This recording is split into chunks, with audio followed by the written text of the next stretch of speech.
All right, hi everybody, it's Mr. G at Cohen's Children's Medical Center, one of my favorite spots, and we have a wonderful story about a cancer survivor and her doctor partner. So why don't you guys introduce yourself a little bit? My name is Danielle Cassar. And? My name is Dr. Lenat Joffe. And we're going to start out with you.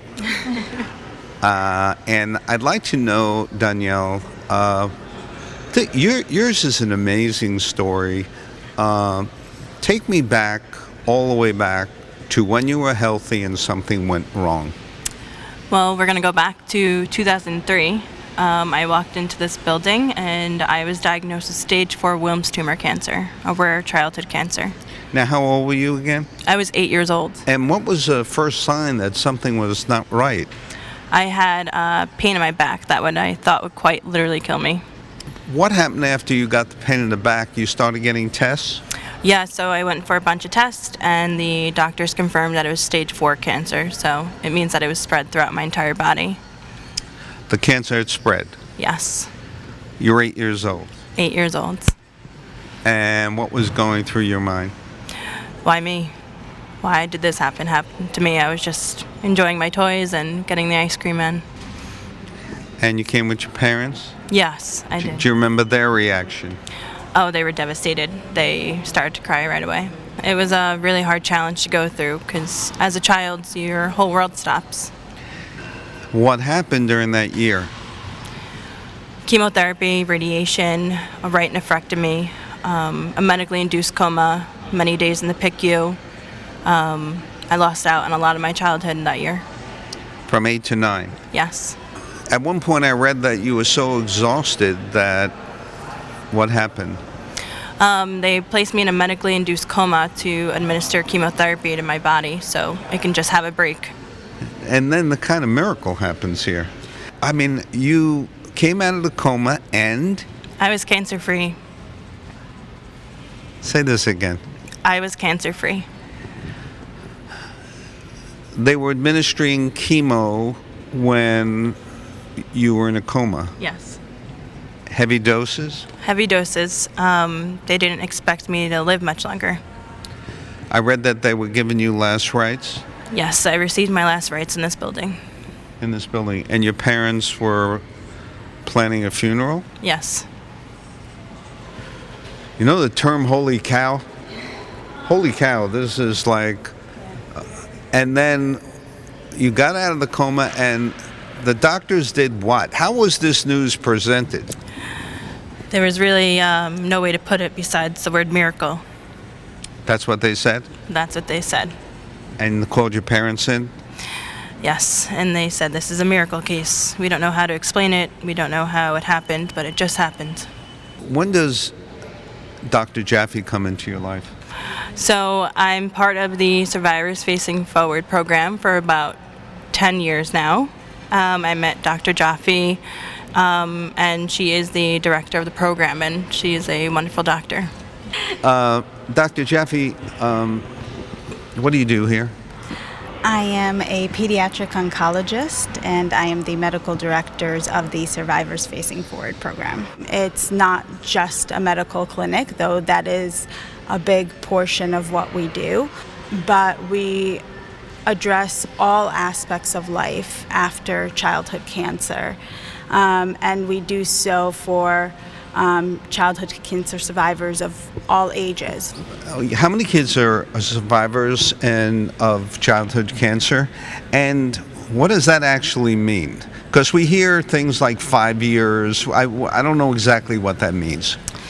So there are currently approximately 500,000 childhood cancer survivors living in the United States. It is true that we define survivorship as starting at 5 years after treatment. Today, we expect that about 85% of pediatric patients will become long-term survivors of their cancer. So I read it's 95%, am I wrong?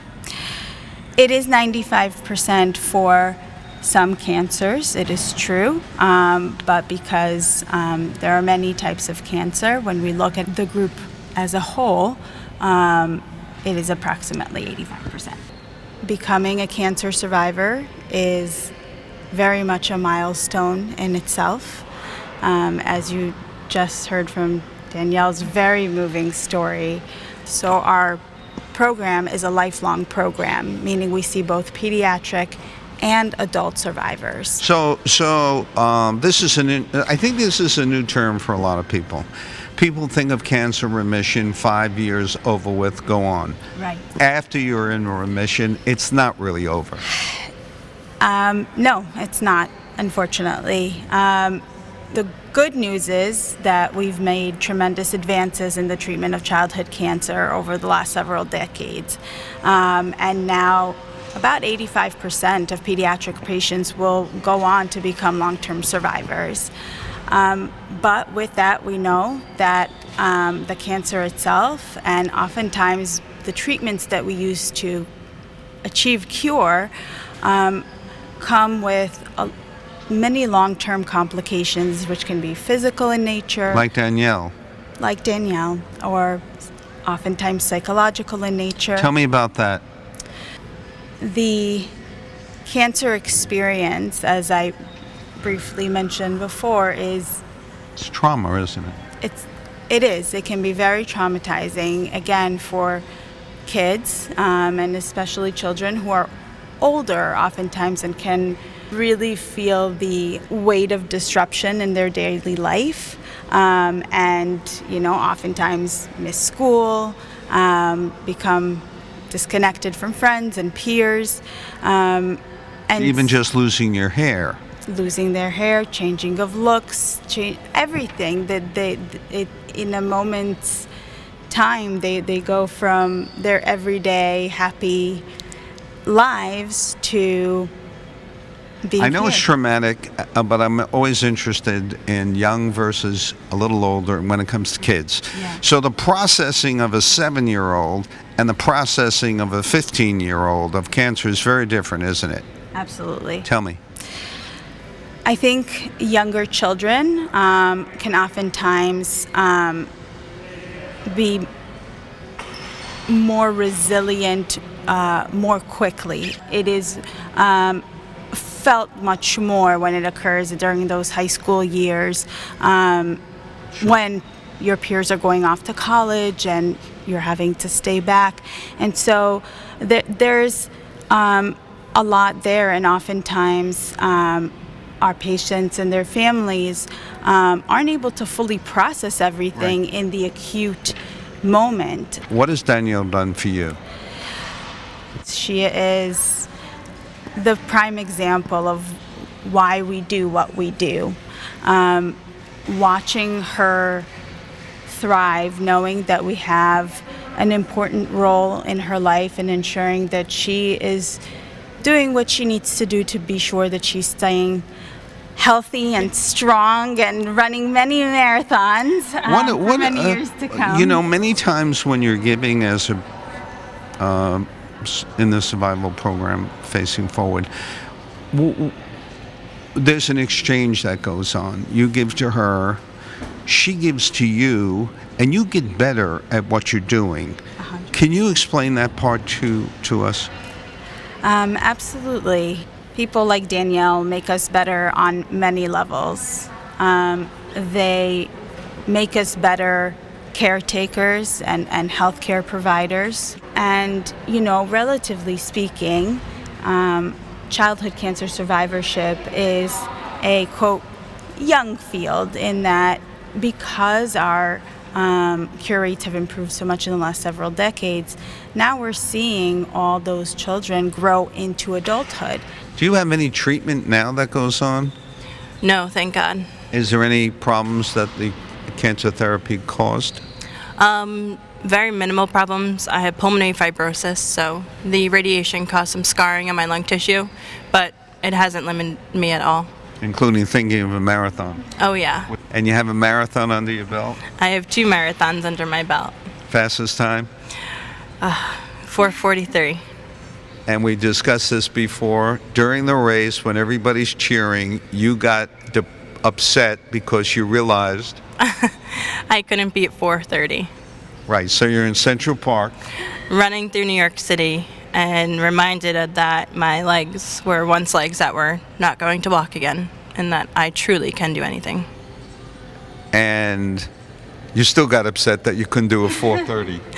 You know how it is. You're a runner. So is there something crazy about runners that after your whole battle, and then you run a marathon, which is another way of killing yourself, and then you get upset because you can't reach your goal? What's wrong with us? We just keep striving for more and more. The human body is totally capable of it. You going to do any more marathons? Heck yeah. Yeah. Okay.